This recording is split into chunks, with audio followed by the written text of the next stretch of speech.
Tadej Pogačar still controls the Tour de France, but behind the yellow jersey, almost everything is becoming unstable. His mountain support may be weakening, the green jersey battle has exploded, Remco Evenepoel is running out of road, and the hardest stages are still ahead. Nobody expected the Tour to reach the Alps like this. In Voiron, Jasper Philipsen captured stage 17 after an explosive lead-out from Mathieu van der Poel. While Tadej Pogačar safely preserved his yellow jersey, the sprint classification exploded. Mads Pedersen finished 8th, watching his lead shrink to just 7 points. Pedersen now holds 452 points to Philipsen's 445. With 4 intermediate sprints remaining, the points competition is wide open. Every flat stretch before Paris is now a battleground, setting up a final showdown on the Champs-Élysées. Yet, as the sprinters fight for survival, an even bigger threat is quietly dismantling the yellow jersey's defense. Can a stomach bug in the team hotel dismantle a 5-minute lead in the high Alps? While Tadej Pogačar remains the favorite for the yellow jersey, his mountain defense has just lost its primary anchor. Adam Yates crossed the finish line in Voiron over 26 minutes down, completely depleted by gastroenteritis. Pogačar later admitted that he suffered like a dog yesterday. The problem is not that Pogačar suddenly looks weak. The problem is that the strongest rider in the race may have fewer reliable options around him. While Isaac Del Toro and Brandon McNulty remain fit, defending the yellow jersey while managing Del Toro's third-place podium spot places immense weight on a thinned climbing train. On consecutive days in the high mountains, rivals can now exploit this vulnerability by applying relentless climbing pressure early on, trying to isolate Pogačar before the final peaks. This structural fracture in UAE's armour gives Remco Evenepoel a sudden, unexpected opening.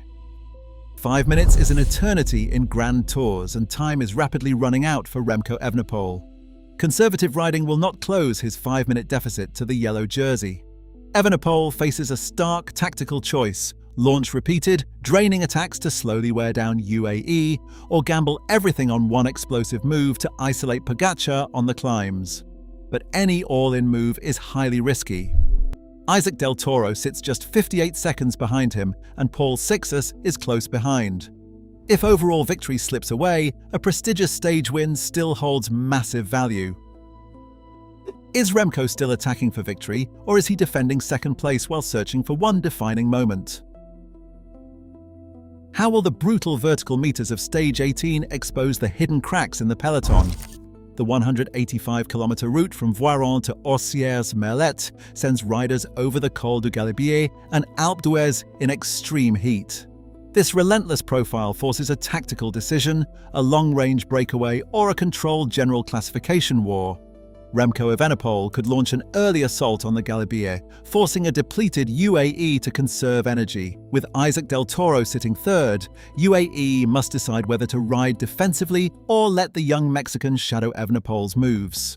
Will Pogačar attack again or force his rivals to expose themselves first? How do human bodies survive consecutive days on the exact same brutal mountain peak when there is nowhere left to hide?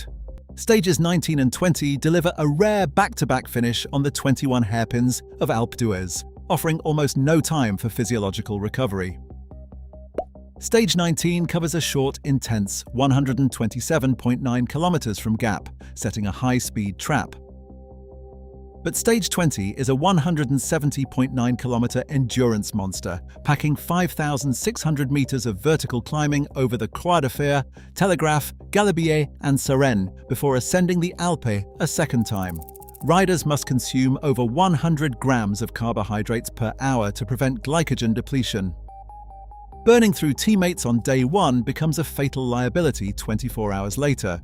This extreme test favors steady endurance over explosive acceleration, exposing the limits of human recovery.